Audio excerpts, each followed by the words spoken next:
Mereka ini adalah pengikut Muhammad bin Abdul Wahab dan mereka adalah Wahabi. Dan Wahabi ini sebenarnya Muhammad bin Wahab dia Hanbal, Muhammad bin Wahab itu dia Hanbal. Kenapa nak masukkan Syaikhana Maturidiyah saja? Sedangkan ada satu lagi aliran ahli hadis ataupun Hanabilah, yang mana kami diberi mengamalkan benda itu, menjadikan itu sebagai asas.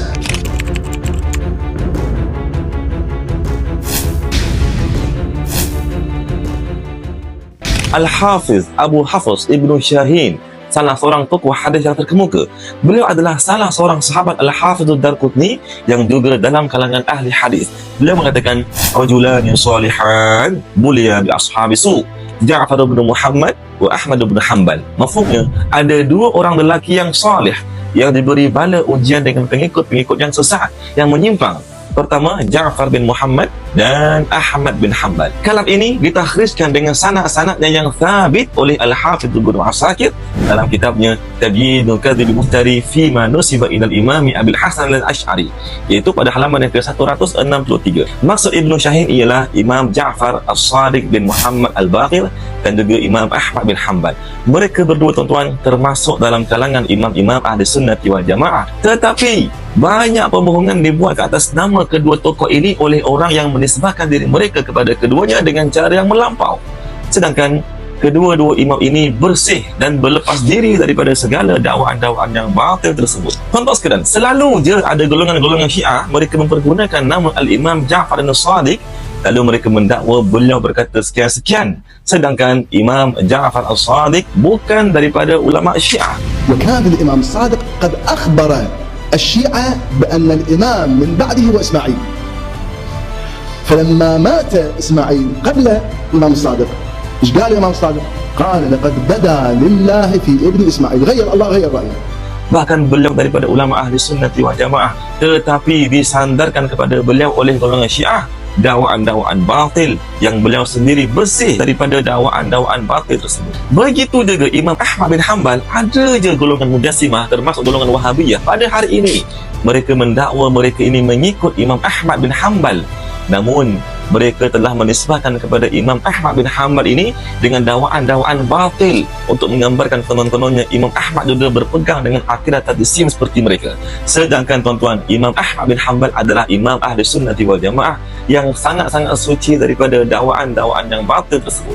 Al-Muhaddits Al-Syaikh Muhammad Al-Arabi At-Tabban, atau nama penanya ialah Al-Syaikh Abu Hamid bin Marzuq, dalam kitabnya Bara'atul Asy'ariyyin min Aqaid al-Mukhalifin Al-Mujalladul Awal pada halaman yang ke-11, dia menjelaskan makna kata-kata Al-Hafidh Ibnu Shahin itu. Apa dia kata? Dia berkata, ya'ni al-Imam Ja'far As-Shadiq bin Muhammad Al-Baqir nusiba ilaihi rafidatu syai'an katsiran min al-masail al-qabihah wa huwa bari'un minha, wa Ahmad bin Hanbal nusiba ilaihi ba'du ashabihi wa atba'ihi abatil katadsim wa ghairihi wa huwa bari'un minha. Ini bermakna Imam Ja'far As-Shadiq bin Muhammad Al-Baqir itu ada golongan Ar-Rafidah, iaitu Syiah yang sesat. Mereka menisbahkan kepadanya banyak masalah-masalah yang keji, sedangkan beliau berlepas diri daripada segala dakwaan-dakwaan batil tersebut. Dan Ahmad bin Hanbal pula ada beberapa sahabat dan juga pengikutnya menisbahkan kebatilan kepadanya, seperti yang dibuat oleh golongan Mujassimah dan juga Al-Wahabiyah, seperti akidah tadsim dan juga perkara-perkara yang lain. Sedangkan beliau berlepas diri daripada segala dakwaan-dakwaan tersebut. Tuan-tuan sekalian, Muhammad bin Abdul Wahab sebenarnya banyak yang dibawanya bertentangan dengan pendirian Ahmad bin Hanbal.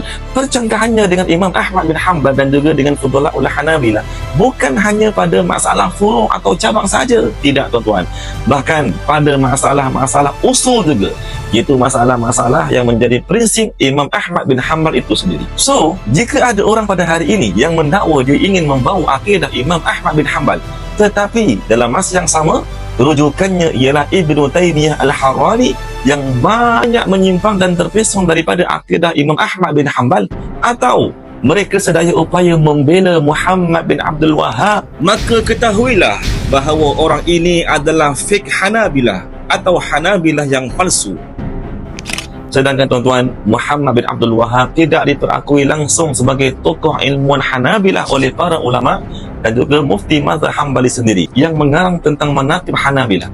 Bahkan tuan-tuan, segala ajaran-ajaran Muhammad bin Abdul Wahhab boleh dibuktikan songsang dan banyak bertentangan dengan pendirian Imam Ahmad bin Hanbal. Begitu juga banyak risalah dan juga kitab akidah dalam perbahasan akidah yang diterbitkan oleh mereka ini dinisbahkan kepada Imam Ahmad bin Hanbal, sedangkan tuan-tuan ia tidak sahih dinisbahkan kepada beliau. Al-Syaikh Ibnu Hajar Al-Haytami yang wafat pada tahun 973 Hijrah dalam kitabnya Al-Fatawa Al-Hadithiyah pada halaman yang ke-144, ketika ditanya tentang akidah Imam Ahmad bin Hanbal, beliau menegaskan aqidatu Imam Sunnati Ahmad bin Hanbal muwafiqatun li aqidati ahli sunnati wal jamaah min al-mubalaghati tammati fi tanzihillahi ta'ala amma yaqulu zalimuna wal jahiduna uluwan kabira min al-jihati wal jismiyati wa ghairihima min sa'iri simatin naqs bal wa an kulli wasfin laysa fihi kamalul mutlaq wa mashtahara baina jahalatil mansubina ila hadzal imam al-a'zam al-mujtahid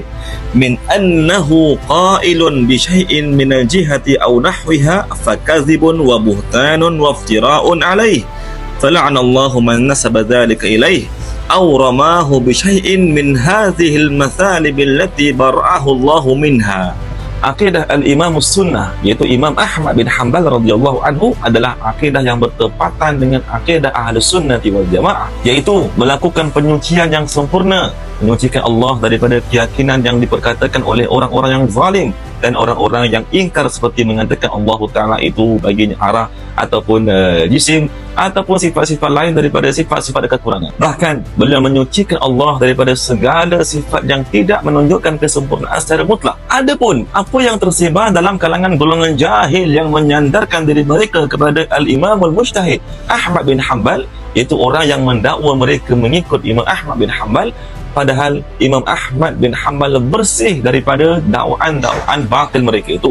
Bahawa konon-kononnya bahawa Imam Ahmad menetapkan salah satu akidah batil tersebut seperti arah dan seumpamanya, maka itu adalah pendustaan dan pembohongan terhadapnya. Semoga Allah melaknat orang yang menyandarkan perkara tersebut kepada Imam Ahmad atau menuduhnya dengan keyakinan batil, padahal Allah Ta'ala telah membersihkan diri Imam Ahmad bin Hanbal. Mufti Mekah terdahulu iaitulah Syekh Muhammad bin Abdullah bin Humaid Al-Hambali An-Najdi dari Najd. Di dalam kitabnya yang dikarang mengenai biografi ahli fiqh mazhab Hambali, kitabnya ini dinamakan dengan As-Suhbul Wabilah ala Daraihil Hanabilah. Beliau telah meletakkan biografi 800 ulama lelaki dan juga perempuan dalam mazhab Hambali ini. Tetapi tuan-tuan, beliau tidak menenaraikan Muhammad bin Abdul Wahhab dalam kalangan mereka. Mufti Hanabilah ini meletakkan biodata Abdul Wahhab bin Sulaiman, iaitu bapa kepada Muhammad bin Abdul Wahhab, dan memujinya serta anaknya yang bernama Syekh Sulaiman yang merupakan adik-beradik kepada Muhammad bin Abdul Wahhab. Tetapi tuan-tuan, bila sampai giliran Muhammad pula disebut oleh Mufti Hanabilah ini Ibnu Humaid bahawa bapanya iaitu Syekh Abdul Wahhab sangat-sangat marah kepadanya dan bapanya itu mewaspadakan masyarakat daripadanya, dan juga adik-beradiknya yang bernama Syekh Sulaiman tadi membantahnya dan mengarang 2 buah kitab bagi menolaknya. Kitab pertama bernama Fasl Khitab fi Raddi ala Muhammad bin Abdul Wahhab, dan kitab kedua As-Sawa'iqul Ilahiyah fi Raddi ala Al-Wahabiyah. Sedang tuan-tuan sekalian, jika ayahnya sendiri dan juga adik-beradiknya sendiri yang sangat mengenalinya sejak kecil, mereka berdua bertindak seperti ini, menolaknya dan mewaspadakan masyarakat daripadanya, adakah kita nak percaya dengan orang zaman sekarang yang memujinya dan mengajak masyarakat mengikut ajaran yang songsang, yang bercanggah dengan Ahlu Sunnati wal Jamaah? Bahkan Mufti Mazhab Hambali ini mengatakan bahawa Muhammad bin Abdul Wahhab ini menganggap sesiapa sahaja yang bercanggah dengannya maka dia kafir dan halal darahnya untuk dibunuh. Mufti Hanabilah ini berkata, fa innahu kana idza bayanahu ahadun wa radda alaihi wa lam yaqdir ala qatlihi mujaharatan yursilu ilaihi man yaqtaluhu fi firashihi atau fi suqi lailan biqaulihi bi takfiri man khalafahu wa istihlalahu qatlahu. Mafhumnya, jika ada orang yang menentangnya dan membantahnya lalu dia pula tidak mampu membunuhnya secara terang-terangan, maka dia akan mengirimkan seseorang yang akan membunuh ulama tersebut pada tempat tidurnya atau di pasar pada waktu malam hari, kerana dia menganggap sesiapa sahaja yang tidak sependapat dengannya maka adalah kafir dan halal darahnya untuk dibunuh.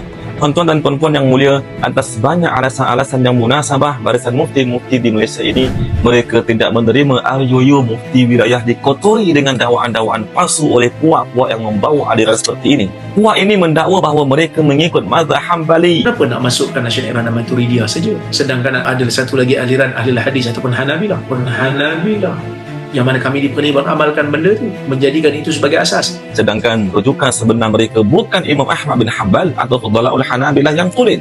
Tidak. Mereka ini tuan-tuan yang sebenarnya adalah fake Hambali ataupun Hambali yang palsu. Bali adalah sebuah negeri yang tidak terikat dengan mazhab tertentu. Bukan menolak mazhab, tetapi menerima pakai ke semua mazhab dalam Islam. Termasuk juga menerima pakai fatwa berbagai ulama, termasuk di kalangan mereka Ibn Taymiyah. Ibn Taymiyah. Maksudnya tuan-tuan, Ibn Taymiyah ni dia bukan hanya sekadar alim, tetapi dia adalah madrasah, dia adalah sekolah, dia adalah institusi. Mereka mendirikan fahaman mereka secara berlawanan dengan Imam Ahmad bin Hanbal dan Fudalaul Hanabilah. Kesimpulannya, jika diteliti pada keyakinan Imam Ahmad bin Hanbal itu sendiri, sebenarnya tidak ada perbezaan pada asas-asas keyakinan antara Imam Ahmad bin Hanbal dan juga majoriti umat Islam dalam kalangan Asy'ariyah dan juga Maturidiyah. Al-Asy'ariyah adalah pengikut daripada Al-Imam Abdul Hasan Al-Asy'ari dan juga Al-Maturidiyah adalah pengikut Al-Imam Abu Mansur Al-Maturidi. Kita tak expect, kita tak boleh lah nak jangka semua orang jadi pegang dengan akidah Hanabilah di Malaysia tu, terutama dengan pondok-pondok yang banyak kan. Memang kita tak expect pun semua pakat jadi salafi bagus. Paling tidak kita mengharapkan agar orang-orang yang bermazhab Asy'ariyah dan Maturidiyah ini mengiktiraf kita sebagai ahli sunnah. Cukuplah tu, itu pun cukuplah. Mengatakan, oh dia orang ni bukan Mujassimah, dia orang ni ada kitab, dia orang ada metodologi, dia orang ni Hanabilah. Itu pun cukuplah. Ana punya itulah maksudnya untuk tempoh masa ini kita bekerja supaya kita nak supaya dia orang mengatakan kita tak sesat.